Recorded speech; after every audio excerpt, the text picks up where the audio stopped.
Yo, what's good, YouTube fam? Welcome back to the channel. If you're new here, go ahead and hit that subscribe button, turn on post notifications.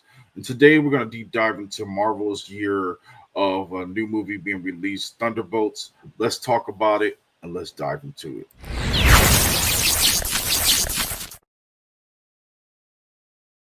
All right, Thunderbolts is pretty much the MCU answer to the movie Suicide Squad. The group of MCU superheroes, in a way, more as Avenger drop off or castaways that come together as a team to save us from something, as the movie stated. Pretty much the plot goes deeper than that, and there are no more Avengers. There's no one coming to save them. And there are so many characters that we could have choose from in the MCU, and they decided to go with this is what we got. Here you guys go on a silver platter. I like how they came together, but they ended up having to work together. It's amazing who will work when it comes to survival on the line, leading to bigger things ahead. The first act of the movie did have a lot of things wrapped into it, leading towards the end of the movie. They have to look for a power source and strive to find the synergy because they just didn't like each other. It had made them a lot come across as rude, selfish, unlikable, which they are. That's kind of the point of the whole entire plot of putting together like Suicide Squad members. They berated each other. They complained to the point of coming across as more incompetent. But later in the movie, things change as they actually are great when it comes to benefiting each other when it comes to being on surface and working together. When you put strong personalities in one room, they're going to try to up one another and take charge as being the leader of the group. First off, they had to try to measure up each one another when it came to them both working together, but when it came across as being a little bit more petty. Florence Pugh is pretty much more or less the star of the show when it came to everything that took place in this movie. The movie gives her a lot to do, and I really focus on her throughout the course of the movie.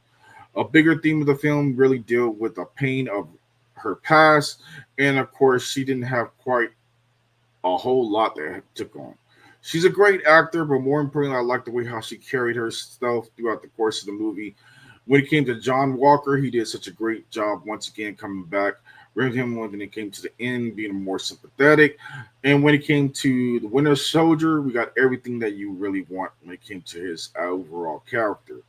Now, when it came to Florence Pugh being a star, it's great for television. Of course, when it came to her being the new Black Widow. But that's not to say most of the scenes kept wounded up and kept us highly invested, but it was all right for what it was.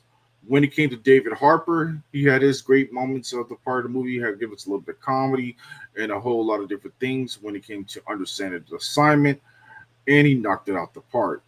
It was highlighted because the team actually finds the strive, and he and Sebastian had to work together to find work things together. When he came to the Red Guardian, he brings a lot of humor and strength. Bucky brings the leadership and works with the individuals and finding their weaknesses and their strength. More importantly, when it came to Ghost, Ghost fell a little bit flat, but pushed it to the background, even though pretty much Ghost has the best powers there. Everybody, if you actually read the comics, when it comes to the whole entire team. But in overall, throughout the whole entire movie, it felt not too bad, not too shabby.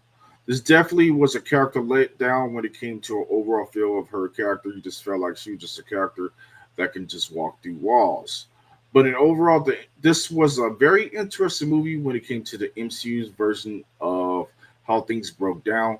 Even taking a second crack attack, Taskmaster, who pretty much was killed off in the movie. Sorry for giving you guys a spoiler on that situation, but the CGI really was very, very noticeable when it came to how everything pretty much broke down.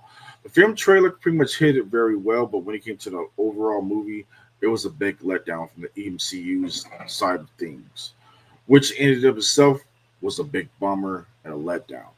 But let's touch more on the conflict and the tone of the movie when it came to the MCU humor. More importantly, everything else that took place through the course of how things broke down. The reason it stands out more because the way how it felt. From my personal opinion, it felt like this movie was really rushed, and I just was highly disappointed. When it came to the overall feel of who Bob was as a character, the development was a moment to touch bases on mental health and importance of daily life struggles. But I love when the picture of him was first released, when it came to him, and more people was like, "Who is Bob? What is his actual point of view of being there?" But when he debuted as a Sentry and all the powers let go and he kicked the Thunderbolts' butt from one end to the room to the other, man, he clearly is Superman can touch him in his sleep when it comes to his overall powers. And we did not get the cape flapping like we normally get when to the Rob Snyder or any other great movie. But in overall, actuality, it was a lot of fun seeing this actual movie when it came to the fighting scenes. But in overall, I did find myself falling asleep literally through the majority of the movie.